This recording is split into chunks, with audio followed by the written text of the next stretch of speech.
কারণ এই রমজান মাস যেমনি আমাদের কাছ থেকে বিদায় নেবে, আমাদের প্রধান শত্রু শয়তান ছাড়া পেয়ে যাবে। সে আবার তার ওই কাজেই লিপ্ত হবে যেই কাজে সে নিয়োজিত ছিল। এবার আসুন আমরা দেখি এই সম্পর্কে কোরআন হাদিসে কি আছে। দুঃসংবাদটি যেমনটা আপনাদেরকে বললাম, এই কল্যাণকর মাস যারা পেয়েও এর কোনো কদর করতে পারেনি, এটা তাদের জন্য দুঃসংবাদ। দুঃসংবাদ হচ্ছে যে শয়তান প্রকাশ্য শত্রু, সে মুক্তি পেয়ে আসবে। এর একটা উদাহরণ নিতে পারেন। আমাদের সমাজে আমরা যারা সাধারণ মানুষ, কিছু ক্রিমিনাল, কিছু জালেমদের থেকে আমরা পরহেজ করি, যাদেরকে আমরা ভয় পাই, যাদের অনিষ্টকে আমরা ঘৃণা করি, এমন কিছু ব্যক্তি যখন আটক হয়ে যায়, জেলখানায় বন্দি হয়, তখন একটা আমরা স্বস্তির নিঃশ্বাস ফেলি যে একটা জুলুমকারী এই বিদায় নিয়েছে। কিন্তু যেমনি আবার আমরা শুনি যে সে জামিনে ছাড়া পেয়ে আসছে, তখন কিন্তু ওই সাধারণ মানুষগুলো যারা মজলুম, যারা সাধারণ, তারা ভীত সন্ত্রস্ত থাকে যে আবার আমাদের উপরে চড়াও হবে, আবার আমাদের জানমালের ক্ষতি করা হবে। তা তার ভয়টা কেমন সেটা ওই ব্যক্তি বোঝে যার এলাকায় সে নির্যাতিত।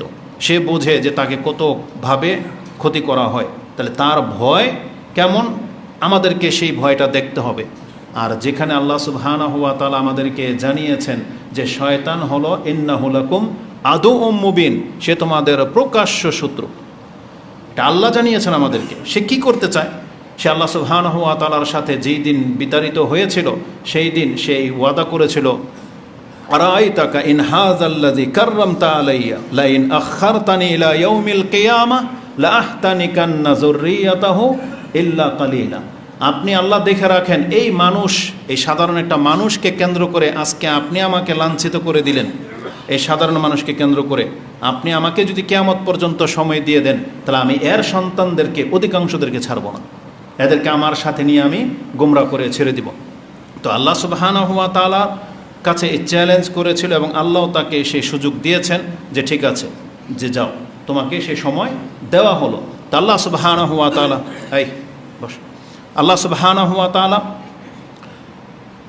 সুবহানাহু ওয়া তাআলা শয়তানকে কিয়ামত পর্যন্ত ছাড় দিয়ে রেখেছেন এবং আল্লাহ ভালো করেই জানে সে কাকে গুমরা করতে পারবে আর কাকে গুমরা করতে পারবে না।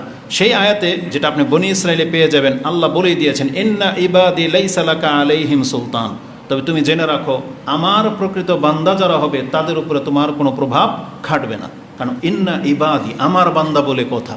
তা আল্লাহ সুবহানাহু ওয়া তাআলা তার কিছু বান্দাদেরকে এই পৃথিবীতে এখন পর্যন্ত এই ফিতনার যুগেও তার বন্দিগিতে লিপ্ত রেখেছেন।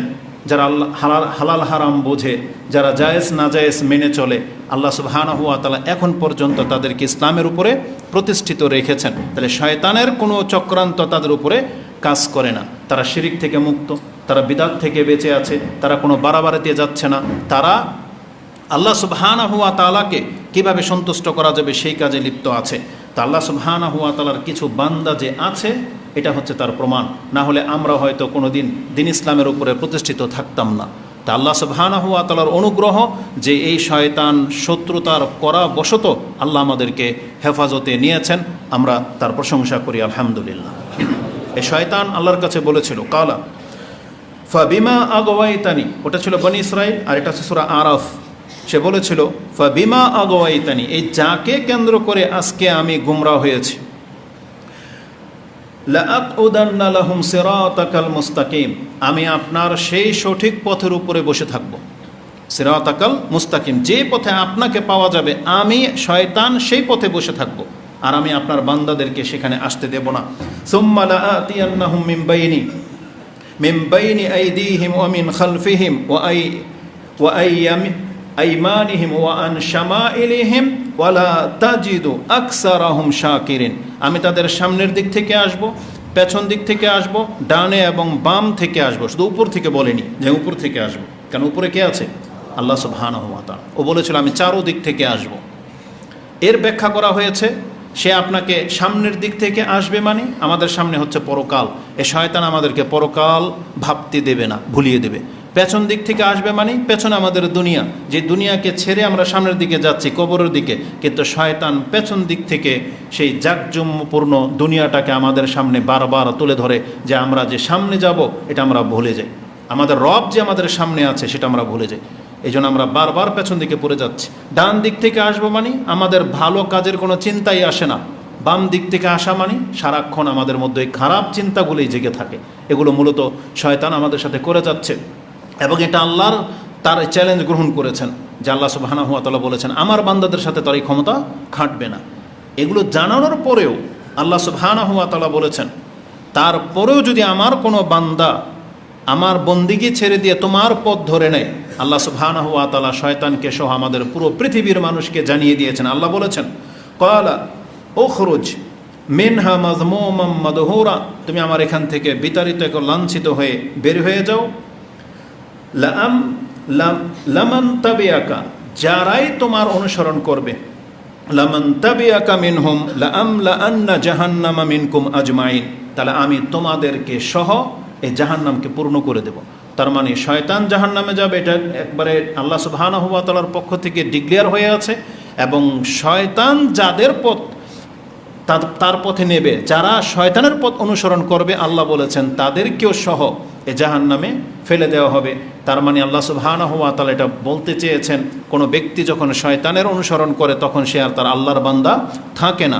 তখন এটা আপনি বলতে পারেন না যেমন কিছু মানুষকে বললেই বলে আল্লাহ গফুরুর রাহিম। কথার প্রসঙ্গে এটা কথা আসছে, গত কয়েকদিন আগেই মনে একজন ব্যক্তি রমজান মাসে, আমি জমির ওখানে গিয়েছি মাপতে, একটা লোক যে বিক্রি করবে সে আমার সামনে আরেক ব্যক্তিকে ইশারা করেছে এইভাবে, বোঝেন এটা কি, এটা নিয়ে আয়, বলতেছে এটা নিয়ে আয়। সুবহানাল্লাহ। তখন আমি বললাম আপনি কি মুসলিম? তো রমজান মাস। তো বলতেছে, আরেকজন ধমক দিল, এই বেটা কি বলস এগুলো? চিন্তা করা যায় ধর্ম নিয়ে মুসলিমদের অবস্থা। এই লোক কি বলছে জানেন? তাই আমি বললাম আপনি তো এইভাবে তো খামখেয়ালি তো করলে চলবে না, আপনি সিয়ামও রাখেন নাই, আবার প্রকাশ্যে আপনি সিগারেট চাচ্ছেন, জাহান্নামে জ্বলবেন, শাস্তি পাবেন। এ আমাকে কি বলছে জানেন? বলছে আমি আল্লাহর পা ধরে বসে থাকবো, মানে আল্লাহর পা ধরে আমি ক্ষমা চেয়ে নিব। আল্লাহ সুবহানাহু ওয়া তাআলার বিধানের সাথে এই ধরনের মানে ধৃষ্টতা দেখানো, আর আল্লাহ সুবহানাহু ওয়া তাআলাকে তারা কি মনে করে? আল্লাহ তো বলেছে না ওমা কাদারুল্লাহ হাক্কা কাদেরি, এটা ইহুদিদের গুণ ছিল যে তারা আল্লাহ সুবহানাহু ওয়া তাআলাকে সম্মান করতে শিখেনি। ওমা কাদারুল্লাহ হাক্কা কাদেরি। আমাদের শেখ একটা কথা বলতো, আরে বাঙালি জাতি বা বর্তমান পাপিষ্ট মুসলিমরা আল্লাহকে বড় ভাইয়ের মতো সম্মান করে না। কেন এই কথাটা বলেছে? বড় ভাইয়ের মতো কেন সম্মান করে না?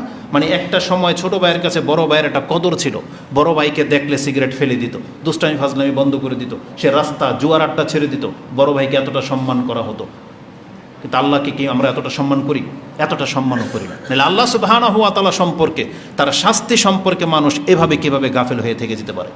এই জন্য আল্লাহ সুবহানাহু ওয়া তাআলা বলেছেন না, তোমাদের এটা ভুল ধারণা কে যে আমার পথ ছেড়ে দিবে আবার আমি তোমাদের উপর রহম করা হবে না, এটা হবে না। আল্লাহ বলেছেন এটা আমার ওয়াদা, লামান তাবিআকা মিনহুম, তোমার অনুসরণ যারা করবে, আমলাআন্না জাহান্নামা মিনকুম আজমাইন, আমি জাহান্নামকে পূর্ণ করে দিব তোমাদেরকে দিয়ে। এটা আল্লাহ সুবহানাহু ওয়া তাআলার ওয়াদা ছিল। তো তার মানে সেই শয়তান আবার যখন বের হয়ে আসবে তখন আবার বহু মানুষ যারা নামাজি হয়েছে, যারা হয়তো হারাম থেকে বেঁচে ছিল কিন্তু শয়তানের প্ররোচনায় তারা আবার পাপের মধ্যে লিপ্ত হয়ে যাবে। এই জন্য আল্লাহ সুবহানাহু ওয়া তাআলার কাছে এটা আমাদেরকে ভয় পেতে হবে এবং আমাদেরকে আল্লাহর কাছে আশ্রয় চাইতে হবে যে শয়তান যেন অন্তত আমাদেরকে গুমরাহ করতে না পারে। এটা হচ্ছে আমাদের জন্য একটা দুঃসংবাদ। তবে সুসংবাদ হচ্ছে ওই ব্যক্তিদের জন্য যারা সন্ত্রাস ব্যক্তিকে মানে পছন্দ করে, যারা তাকে লিডার হিসেবে গ্রহণ করে। যখন সে জেল থেকে ছাড়া পায় তার অনুসারীরা কিন্তু ফুলের মালা দিয়ে, একটা ক্রিমিনাল অপরাধী, তাকে গাড়ির বহর করে ফুলের মালা দিয়ে কিন্তু নিয়ে আসে শহরে। আপনি কি বিষয়টাকে লক্ষ্য করতে পেরেছেন? একদল তাকে ঘৃণা করতেছে, ভয় পাচ্ছে, আরেক দল তার ছাড়া পাওয়াতে উৎফুল্ল।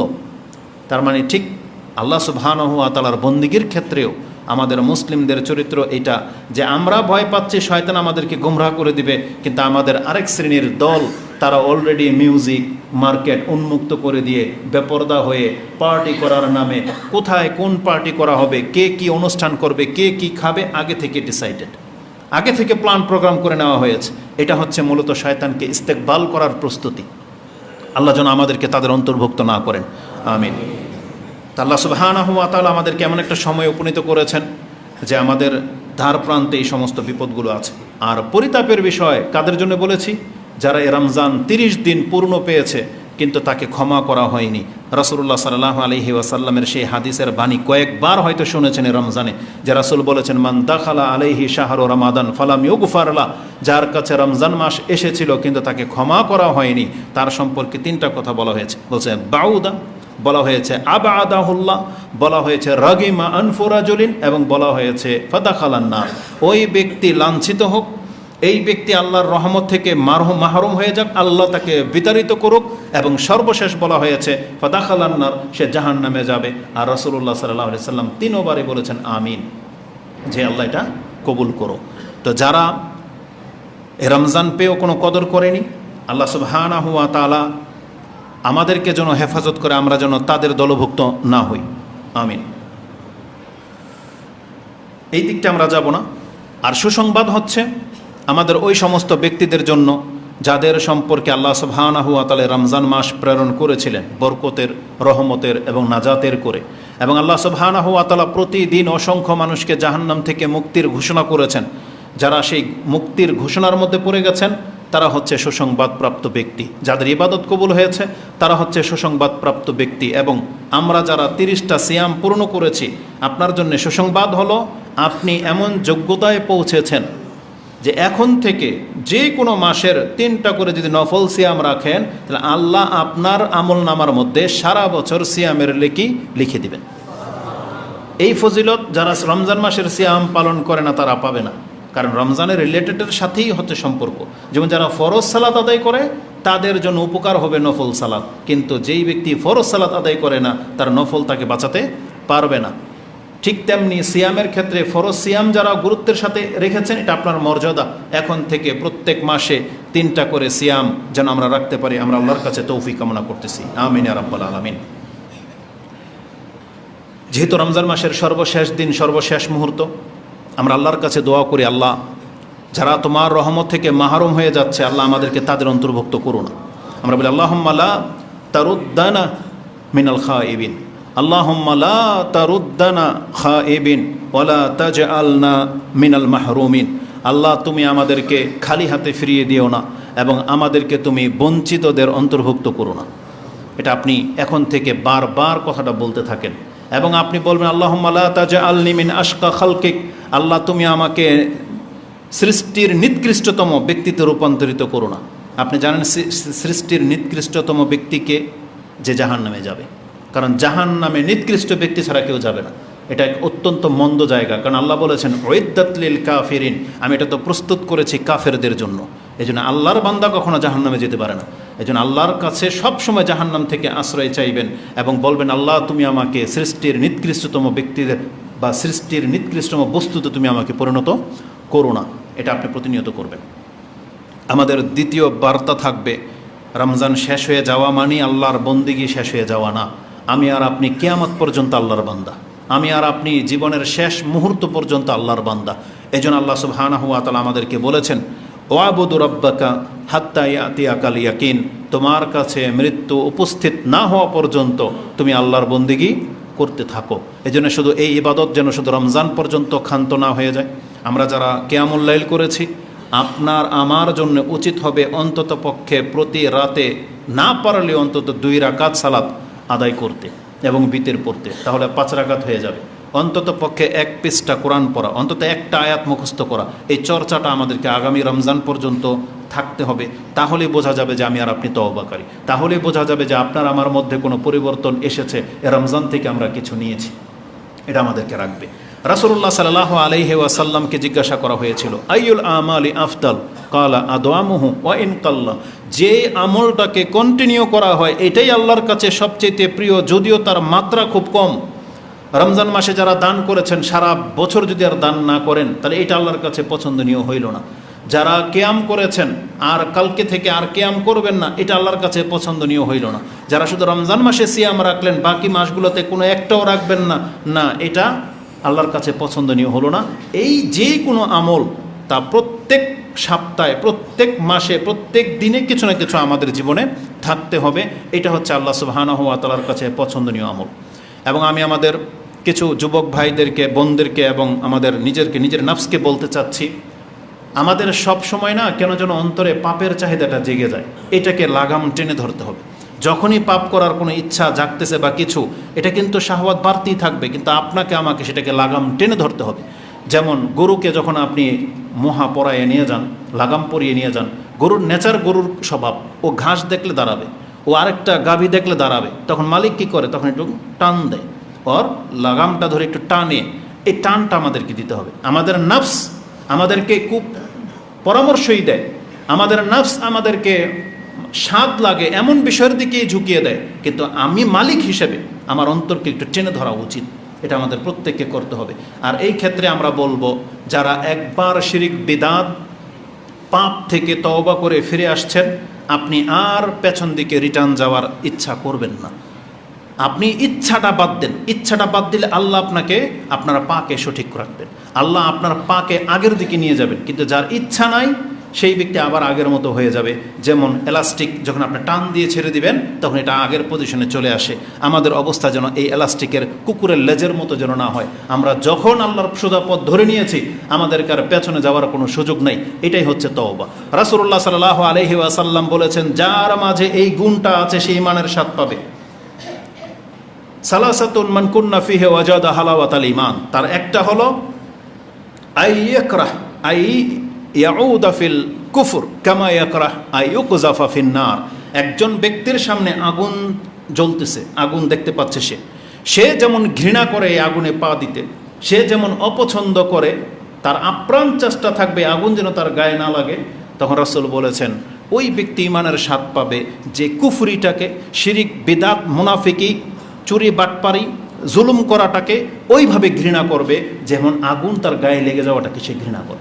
যার অন্তরে এমন তৈরি হয়ে গেছে, রাসূলুল্লাহ সাল্লাল্লাহু আলাইহি ওয়াসাল্লাম বলেছেন, এই ব্যক্তি ঈমানের স্বাদ পাবে। যে হাদিসটি ইমাম বুখারী এবং মুসলিম উভয় তাদের কিতাবে এনেছেন। বুখারীতে 16 এবং মুসলিমে হাদিসটি 69 রয়েছে। আল্লাহ সুবহানাহু ওয়া তাআলা আমাদেরকে এই সমস্ত ব্যবস্থা করে দিয়েছেন, শিখিয়েছেন, যাতে করে আমরা স্থির থাকতে পারি। আমাদেরকে আল্লাহ সুবহানাহু ওয়া তাআলার কাছে বারংবার এটা বলতে হবে। আল্লাহ সুবহানাহু ওয়া তাআলার পথে স্থির থাকতে গিয়ে আপনাকে কয়েকটা কাজ আপনাকে সাহায্য সহযোগিতা করতে পারে, মানে কয়েকটা বিদ্যা। সেটা কি? আমরা চাইলে ইবাদত আমরা ছেড়ে দিতে পারি, আপনার আমার কোনো ক্ষতি মনে হবে না, কিন্তু আমরা অনেক চরম ক্ষতিতে পড়ে যাব। কেন?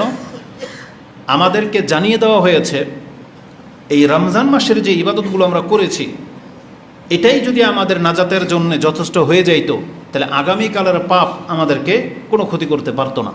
কিন্তু আমাদেরকে কি জানানো হয়েছে জানেন? সুবহানাল্লাহ। রাসূলুল্লাহ সাল্লাল্লাহু আলাইহি সাল্লাম বলেছেন, ইউবাসু কুল্লু আবদিন আলা মা মাতা আলাই। প্রত্যেকটা ব্যক্তিকে কিয়ামতের মাঠে ওই পরিচয়ে উঠানো হবে যেই দিন তার মৃত্যুটা ঘটেছিল। তার মানে মৃত্যুর মুহূর্তটা, মৃত্যুর দিনটা হচ্ছে তার পরিচয় বহন করে। আমরা যারা রমজান মাসে জীবিত হয়ে গেছি, মরি নাই, এখন কালকে যদি মরে যাই, কালকে সিয়াম অবস্থায় আমি আর আপনি থাকবো না। কালকে যদি মরে যাই যখন আপনি আর আমি নামাজটা ছেড়ে দিয়েছি, কালকে যদি মরে যাই যদি সেটা কোনো পার্টিতে হয়, কোনো আড্ডাতে হয়, কোনো রোমাঞ্চকর জায়গায় হয়, কোনো পাপের কোনো বৈঠক হয়, কোনো নেশার কোনো বৈঠক হয়, কোনো জুয়ার কোনো টেবিল হয়, ওই সময় যদি মরে যান, তাহলে আপনার রমজান মাস আপনাকে বাঁচাতে পারবে না। এটা কতটা সেন্সিটিভ।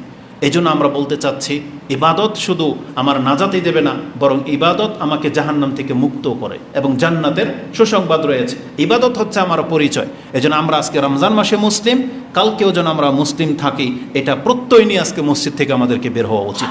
আল্লাহ তুমি আমাদেরকে কবুল করো। কারণ রাসূলুল্লাহ সাল্লাল্লাহু আলাইহি সাল্লাম বলেছেন, মানুষ যখন মরে যায় তখন ওটাই হবে তার পরিচয়। এই জন্যে রাসূলুল্লাহ সাল্লাল্লাহু আলাইহি ওয়াসাল্লাম আবু যার রাদিয়াল্লাহু তাআলা আনহুর মাধ্যমে আমাদেরকে একটা সংবাদ দিয়েছেন। বলেছেন, ইয়া বাজার, তার মানে আমরা বলবো ইয়া আব্দাল্লাহ, হে আল্লাহর বান্দা, ইত্তাকিল্লাহ হাইসুমা কুনতা, যেখানে থাকো না কেন আল্লাহকে ভয় করো। এটা আমাদের প্রত্যেকের নসিহা, আমার, আপনাদের, সবার, আমাদের সন্তানদের, আমাদের পরিবারের সবাইকে। ইত্তাকিল্লাহ হাইসুমা কুনতা, যেখানেই থাকো না কেন আল্লাহকে ভয় করো। ওয়াতবিইস সাইয়্যাতাল হাসানাত তামহুহা। আর চমৎকার একটা দিক নির্দেশনা আমাদেরকে জানিয়ে দেওয়া হয়েছে যে আল্লাহকে ভয় করা ব্যক্তির দ্বারাও ভুল ত্রুটি হয়ে যেতে পারে, তবে তোমাদের জন্য এটা একটা সুসংবাদ, যখনই মনে হবে যে আমার দ্বারা কোনো একটা ভুল অপরাধ হয়ে গেল, সাথে সাথে তুমি একটা ভালো কাজ করার চেষ্টা করো। তাহলে তামহুহা, আল্লাহ তোমার এই ভালো কাজ দিয়ে তোমার মন্দটাকে আল্লাহ মিটিয়ে দিবে। এটা আল্লাহর বড় অনুগ্রহ। এই জন্য আমাদেরকে রমজান শুধু আমরা আল্লাহর বান্দা না, এটা আমাদেরকে মনে রাখতে হবে আমরা কিয়ামত পর্যন্ত আল্লাহর বান্দা। আল্লাহ সুবহানাহু ওয়া তাআলা সবসময় আমাদেরকে পরকালমুখীতাই শিখিয়েছেন। আল্লাহ বলেছেন, মান কানা ইউরিদু হারসাল আখিরাহ, যাদের প্রত্যাশা পরকাল, মান কানা ইউরিদু হারসাল আখিরাহ তাজিদ লাহু ফি হারসিহি, আল্লাহ বলেছেন নাজিদ লাহু ফি হারসিহি, আমি তার আগ্রহটাকে আরও বাড়িয়ে দেব। তার মানে কেউ যদি আল্লাহকে পাওয়ার জন্যে আকাঙ্ক্ষিত হন, প্রচেষ্টা করেন, আল্লাহ বলেছেন তার আগ্রহটাকে এবং তার প্রচেষ্টাটাকে আমি আল্লাহ সুবহানাহু ওয়া তাআলা আরও বৃদ্ধি করে দেব। এটা হচ্ছে আল্লাহর পক্ষ থেকে।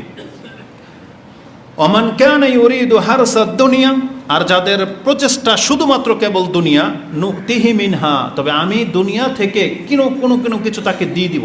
যেমন যারা কোটিপতি হওয়ার জন্য প্রচেষ্টা করে, হালাল হারাম বেছে চলে না, একটা সময় গিয়ে সে প্রতিষ্ঠিত হয়ে যায়। চুরি বাটপারি যারা করে, কোনো না কোনোভাবে, হারাম ব্যবসা যারা করে, কোনো না কোনোভাবে সে প্রতিষ্ঠিত হয়ে যায়। অনেকে ঝরে যায়, অনেকে হয়ে যায়। আল্লাহ বলেছেন কাউকে যদি আমি দুনিয়া দিয়ে দিই, যার জন্য পরকাল ছিল কিন্তু সে পরকাল চায়নি, দুনিয়াই চেয়েছে, আল্লাহ বলেছেন মিনহা ওমা লাহু ফিল আখিরাতি মিন নাসিব, তবে এই ব্যক্তির কপালে কিয়ামতের পরে পরকাল বলে আর কোনো কিছু থাকবে না। তার মানে আল্লাহ সুবহানাহু ওয়া তাআলা বলেছেন যারা নিছক দুনিয়া চায় তুমি তাদের অন্তর্ভুক্ত হইও না। দুনিয়া আপনি আর আমি পেয়ে যাব, কম হলেও পাবো, বেশি হলে পাবো, কিন্তু কাফেরকে কিন্তু আল্লাহ সুবহানাহু ওয়া তাআলা শুধু দুনিয়া দেওয়ার ওয়াদা করেছেন। বহু কাফের দুনিয়া তো পায়নি, কিন্তু পরকালও কিছু পাবে না। ঠিক আমাদেরকে ওইভাবে গণ্য করেন যে একজন মুসলিম মানুষ হিসাবে, কাফেরও তো কোটিপতি আছে, অভাবীও আছে, তাহলে আমি মুসলিম হিসাবে অভাবী থাকলে আমার কোনো ক্ষতি নাই, কারণ আল্লাহ তো আমার সাথে ওয়াদা করেছে যে আমার জন্য পরকালকে প্রস্তুত করে রাখা হয়েছে। এই জন্য আমাদেরকে পরকালমুখী হতে হবে। এবং আমি সর্বোপরি ওই দোয়ার কথাটা আপনাকে মনে করিয়ে দিই যে রাসূলুল্লাহ সাল্লাল্লাহু আলাইহি ওয়াসাল্লাম বলেছেন,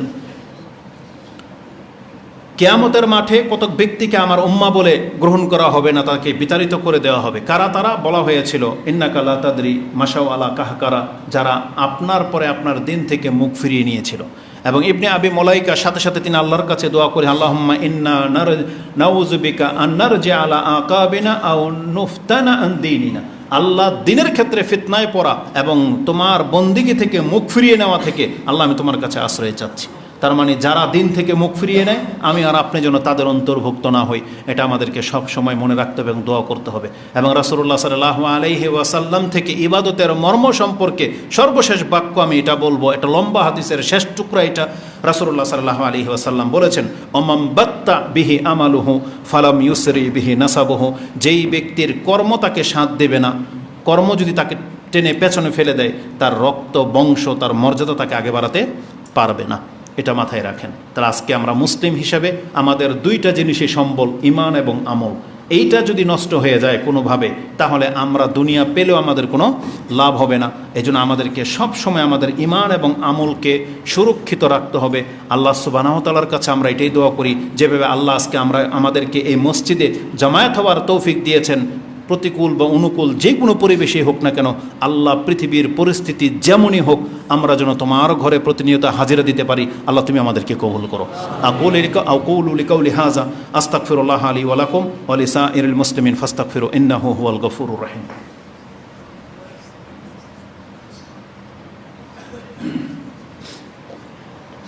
আলহামদুলিল্লাহি রাব্বিল আলামিন والصلاة والسلام على أشرف الأنبياء والمرسلين نبينا محمد وعلى آله وصحبه أجمعين وبعد।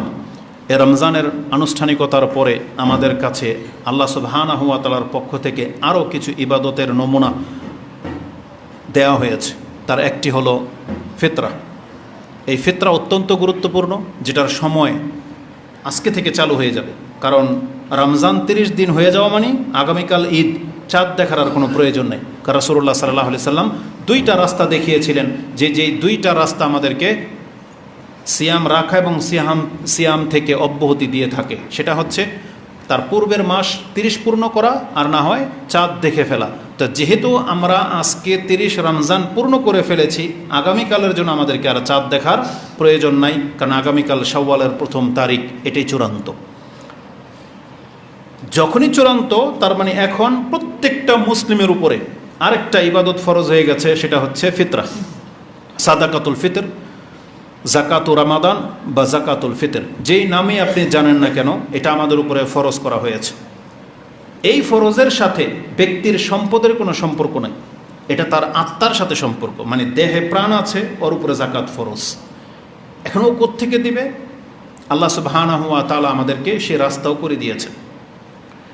একজন ছোট্ট বাচ্চার উপরে ফিতরা ফরজ করা হয়েছে, তাহলে এটা কে দিবে? ওর গার্জিয়ান দেবে, ওর পিতা দেবে বা ওর মা দেবে। একটা নারীর উপরে ফিতরা ফরজ করা হয়েছে, মহিলা কোত্থেকে দিবে? তার স্বামী দিবে, তার বাপ দিবে। একটা গোলামের উপরে ফিতরা ফরজ করা হয়েছে, অথচ গোলাম তার নিজের ইচ্ছায় উঠতে বসতে পারে না, তার মানে মালিক যদি বলবে দাঁড়ায় থাক, দাঁড়ায় থাকবে, ও খাবে তো দূরের কথা। এই গোলামের উপরে ফিতরা ফরজ করা হয়েছে, কে দিবে? ওর মুনিব দিবে। এটা হচ্ছে ইসলাম। কিন্তু এই কথাগুলো অনেকে বোঝে না, কত নির্বোধ আছে। সার্টিফিকেট তো আছে এদের, মাযহাবি গোড়া কতগুলো আছে। তারা আবার আমাদেরকে বলে যে ফিতরা সবার উপরে ফরজ হলে নিবে কে, ওটা আর একটা সাবজেক্ট। কিন্তু আপনার আমার একটা ভিক্ষুকের উপরে ফিতরা ফরজ, এই যে রাস্তার মধ্যে যারা বসে ভিক্ষা নেয় তাদের উপরে ফরজ। কথা যখন এই পর্যন্ত চলে আসছে, আমি সম্মানিত আমাদের ভাইকে এবং এই মসজিদের কমিটিকে একটা জাস্ট পরামর্শ দেব। আমার মনে হয় এদেরকে ভিক্ষা দেওয়া উচিত না। যেহেতু দেখেন আল্লাহর ঘরের সামনে আল্লাহর নাফরমানি করে বসে থাকবে, সালাত পড়বে না, শুধুমাত্র এই ভিক্ষাবৃত্তির জন্য এখানে এসে বসে কিছু পাওয়ার জন্য, আমি মনে হয় তাদেরকে খালি হাতে ফিরিয়ে দেওয়া উচিত। ভিক্ষা শুধু তারা পাবে যারা এই ঘর থেকে আল্লাহর দরবার থেকে যাবে, তাদেরকে দেওয়া হবে। প্রয়োজনে মসজিদের ভিতর থেকে দেওয়া হোক, আমি এটা মনে করি এটা বেশি উত্তম হবে। এই মসজিদের মধ্যে যারা সালাত পড়তে এসেছে অভাবী, গেটে তাদেরকে দেওয়া হোক, তাদেরকে সম্মাননা করা হোক, এটা বেশি উপযুক্ত মনে করি। কিন্তু অধিকাংশ মানুষগুলো, এটা আমাদেরও দৃষ্টিকটু লাগে যে তারা মসজিদে ঢোকে না, মুসলিম সমাজ মুসলিম ব্যক্তি আল্লাহর ঘরের ভিতরে ঢোকে না, অথচ বাইরে তারা বসে আছে শুধু ভিক্ষাবৃত্তির জন্য। এটা একটু খুব গুরুত্বের সাথে নজরে নেওয়া উচিত, এটা আমি মনে করি। আল্লাহ আমাদেরকে বুঝদান করুন, আমিন। তো কথা হচ্ছে যে এই ফিতরা প্রত্যেকটা ব্যক্তির উপরে ফরজ। এখন আপনার কাছে যখন ঈদের দিন পর্যাপ্ত আপনার খাদ্য খাওয়ার পরে যদি কোনো বাকি থাকে, তাহলে ওখান থেকে আপনি ফিতরা দিয়ে দেন। আপনি ভুলে গেছেন প্রত্যেকটা ইবাদতের একটা মান মর্যাদা আছে, ভুলে গেছেন। আপনি কি জানেন ফিতরার মাত্র 3 কেজি, এই 2.5 থেকে 3 কেজি চালের মূল্য কত? রাসূলুল্লাহ সাল্লাল্লাহু আলাইহি ওয়াসাল্লাম বলেছেন, তুহরাতুল লিসাইম মিনাল লাগওয়ি ওয়ার রাফাস। রমজান মাসে একজন সায়েম ব্যক্তির 30 দিন কত কিছু ভুল ত্রুটি হয়ে গেছে। সে আলফাল কথা বলে ফেলেছে, লাগো কত, যেগুলো সিয়াম নেকি থেকে আপনাকে মাহরুম করে দেওয়ার মতন অপরাধ। নেকি পাবেন না আপনি আল্লাহর কাছে, কিন্তু সেই আল্লাহ সুবহানাহু ওয়া তাআলা মাত্র 3 কেজি চাউলের বিনিময়ে আপনার 30 দিনের সিয়ামকে আল্লাহ শুধরে দিবেন। বলছে আপনাকে পবিত্র করে দেওয়া হবে, মানে আপনাকে মাহরুম করা হবে না। কত বড় কথা বলা হয়েছে। এই জন্য আপনি শুধু দেখবেন এটা 2.5 কেজি বা 3 কেজি এক সা খাদ্য, কিন্তু এটার মানটা আপনি দেখবেন। কারণ রাসূল বলেছেন, মান আদ্দাহা কাবলা সালা ফাকাদ তাম্মা সাদাকাতুল ফিতর বা জাকাতুল ফিতর। যেই ব্যক্তি নামাজের আগে দিয়ে দিল, তাহলে সে ফিতরা পূর্ণ করল এবং মানে ফিতরার নেকি সে পেয়ে যাবে। ওমান আদ্দা বাদা সালা ফাহিয়া সাদাকাতু মিনাস সাদাকা। তারপরে দেখেন, মানে সাদাকা করার নেকি তো সে পাবে, কিন্তু ফিতরার নেকিটা পাচ্ছে না। তার মানে ফিতরার নেকিটা সাধারণ কোনো নেকি না, এটা আপনাকে বুঝতে হবে। লাখ টাকা দান করার জাকাতের 2.5 টাকা কোনোদিন এক পাল্লায় আসবে? কোনোদিন আসবে না। এই 2.5 টাকা আল্লাহর পক্ষ থেকে ফরজকৃত, যেটা না দিলে আপনার জান্নাত জাহান্নামের ফয়সালা। আর এই লাখ টাকা দেওয়ার মাঝে আপনার জান্নাত জাহান্নামের ফয়সালা করা হয় নাই, কিন্তু এই 2.5 টাকার মূল্য অনেক বেশি, কারণ এটা ফরজ। ঠিক ফিতরা হচ্ছে ফরজ, যারা দিয়ে ফেলেছেন তো দিয়ে ফেলেছেন, না হলে এখান থেকে গিয়ে আপনাকে দিবেন। আর ফিতরার ক্ষেত্রে আমি মহিলাদেরকে এবং আমাদের যুবকদেরকে বলবো, যারা বার্গার খায়, ফুচকা খায়, উমুক তুমুক, মোবাইলে রিচার্জ করে, নেট বিল ভরেন, এটা আপনি আপনার জমানো টাকা থেকে কেন দিচ্ছেন না? ওই মাটির ব্যাংকে ভরেছেন বা ব্যাগে আছে অমুক তুমুক, আপনার স্কুল ফিস, ওই টিফিন, ওখান থেকে কেন দিচ্ছেন না? কারণ ফিতরা যে দিবে নেকিটা সে পাবে। সারা জীবন বাবা দিয়ে যাচ্ছে, বড় ভাই দিয়ে যাচ্ছে, তাহলে আপনি এটা কেন বোঝেন না যে নেকিগুলো কিন্তু তার পাল্লায় চলে যাচ্ছে? এটা কেন বোঝেন না?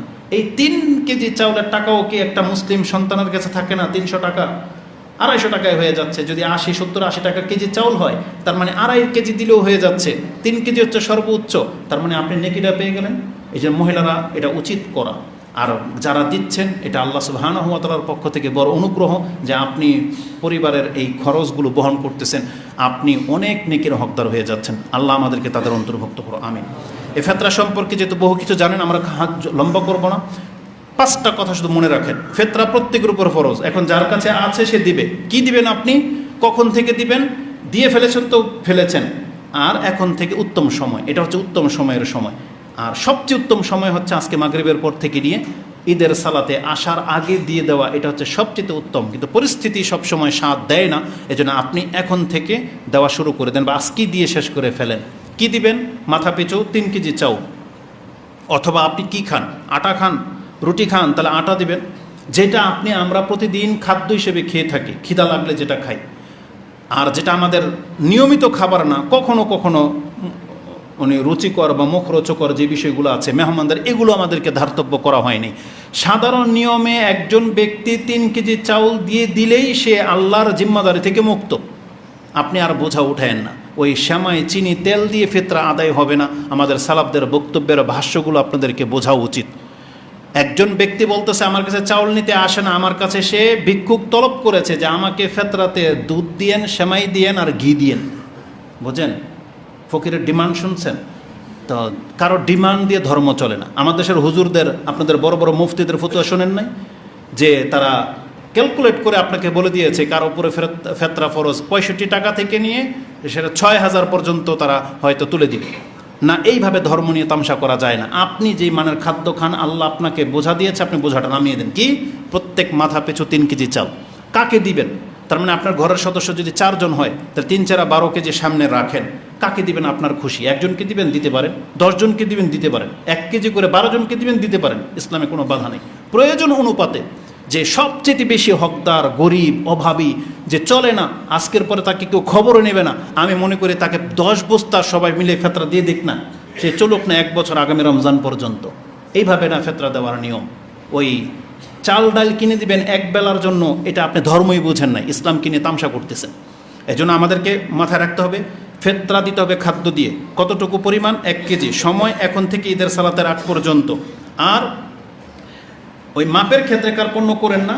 যারা আবার বাড়াবাড়ি করতেছে 3 কেজির প্লাস, এগুলো সবের মধ্যে যেন না। 3 কেজি পর্যন্ত এটা ঠিক আছে, যেহেতু এটা পরীক্ষিত এবং সবার হাত এক সমান না, সব বস্তু এক সমান না, এই জন্য এত বাড়াবাড়িতে যেন না। 2.5 থেকে 3 কেজি দিলে আপনার আদায় হয়ে যাবে। ফেতরা সম্পর্কে আর কোনো কিছু থাকলে আপনারা পার্সোনাল জিজ্ঞেস করবেন। আমাদের কাছে এর চাইতে বেশি গুরুত্বপূর্ণ আর কিছু আমরা দেখতে পাচ্ছি না। এবার আসুন ঈদের মাসলা মাসাইল সম্পর্কে। যেহেতু আগামীকাল ঈদ, ঈদের সালাত সংক্রান্ত আমাদের অনেক কিছু জড়িত। প্রথম কাজ যেটা বললাম, ঈদের মাঠে যাওয়ার আগে সেটা কি করবেন? ফেতরা পরিশোধ করে দিতে হবে।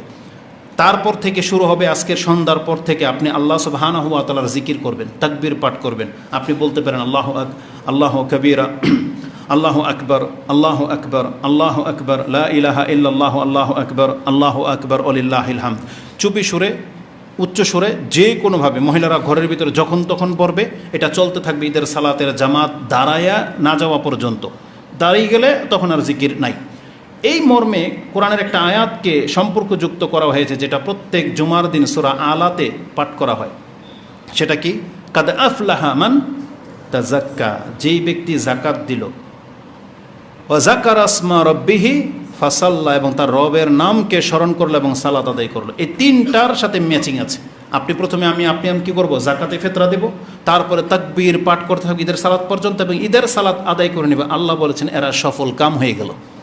এই জন্য আমাদেরকে এই কাজগুলোর অন্তর্ভুক্ত হওয়ার তৌফিক দান করুন, আমিন।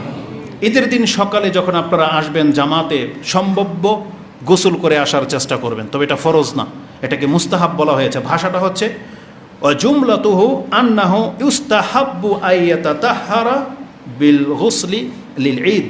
ঈদের দিনে গোসল করাটাকে মুসলিমদের জন্য মুস্তাহাব সাব্যস্ত করা হয়েছে, এটা ফরজ না। আপনি যার যার প্রয়োজন হবে গোসল করে আসবে। সম্ভব হলে খেজুর খেয়ে আসবেন। সম্ভব কেন বললাম? কারণ সবার ঘরে নাও থাকতে পারে, তবে আজকেই যদি সংগ্রহ করা সম্ভবপর হয় সংগ্রহ করে নেবেন। খেজুর বেজর সংখ্যায় খেয়ে ঈদের সালাতে আসাটা হচ্ছে সুন্নাহ। যে কানা রাসূল সাল্লাল্লাহু আলাইহি ওয়াসাল্লাম লা ইয়াগুদু ইয়াউমাল ফিতর, ইয়াউমাল ফিতরের দিনে তার সকাল হতো না হাত্তা ইয়াকুলা তামরাত, তিনি কয়েকটা খেজুর না খাওয়া পর্যন্ত তার সকাল হতো না। মানে ঈদের দিনের সকালে উপনীত হতেন রাসূল সাল্লাল্লাহু আলাইহি ওয়াসাল্লাম খেজুর খেয়ে। ওয়াকালা ইয়াকুলুহুন্না উইতরান, এবং বলা হয়েছে তিনি বেজর সংখ্যায় খেজুর গ্রহণ করতেন। হাদিসটা বুখারীতে 900 নম্বরে রয়েছে। এরপরে আমাদের ঈদের দিনের ঈদ বলে কথা, ঈদের দিনের প্রথম এবং প্রধান কাজ হচ্ছে সালাত, 2 রাকাত নামাজ। রাসূলুল্লাহ সাল্লাল্লাহু আলাইহি সাল্লাম বলেছেন যে কানা রাসূল সাল্লাল্লাহু আলাইহি সাল্লাম ইয়াখরুজু ইয়াউমাল ফিতর, তিনি ইয়াউমুল ফিতরের দিনে ঘর থেকে বের হলেন। ওয়াল আধা এবং কুরবানির দিনও তাই, ইলাল মুসাল্লা তিনি মুসাল্লায় যেতেন, ফাআউয়ালু শাইইন ইয়াবদাউ তিনি সর্বপ্রথম যেই কাজটা যে কথাটা বলতেন সেটা হচ্ছে বিসসালাহ, তিনি সেই সালাতে দাঁড়িয়ে যেতেন। কোনো কথা নাই, কোনো অ্যালার্ম নাই, কোনো জিকির ওই যে বলতে থাকেন উমুক তুমুক, কেউ বক্তব্য দিতে থাকবে, কেউ নিয়ম শৃঙ্খলা শিখাইতে থাকবে, এগুলো কাজ না।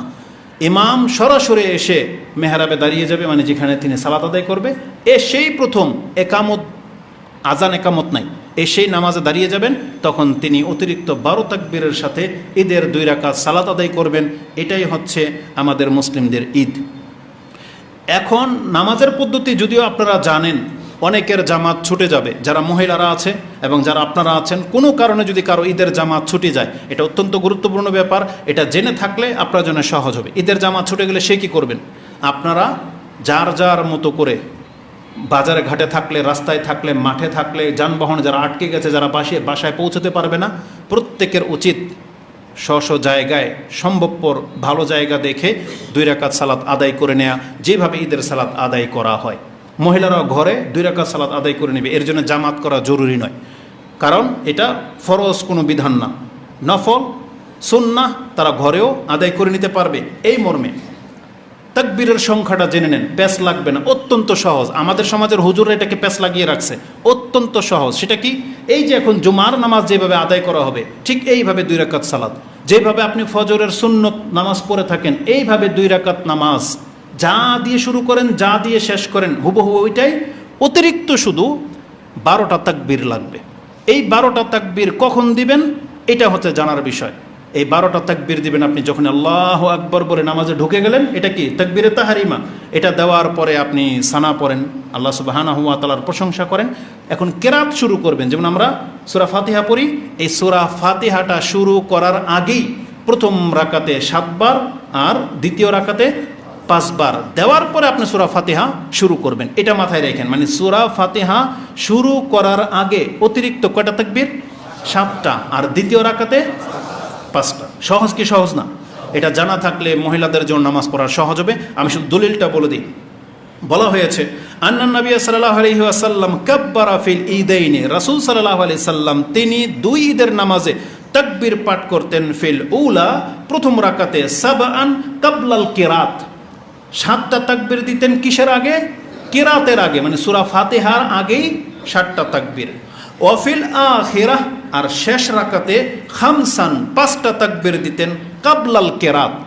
কিসের আগে? কেরাতের আগে। যেমন আমরা প্রথম রাকাত শেষ করে যখন আল্লাহু আকবার কই উঠে দাঁড়াইলাম, এখন কি করব? সূরা ফাতিহা পড়বো না? এই সূরা ফাতিহার আগে কি করতে হবে?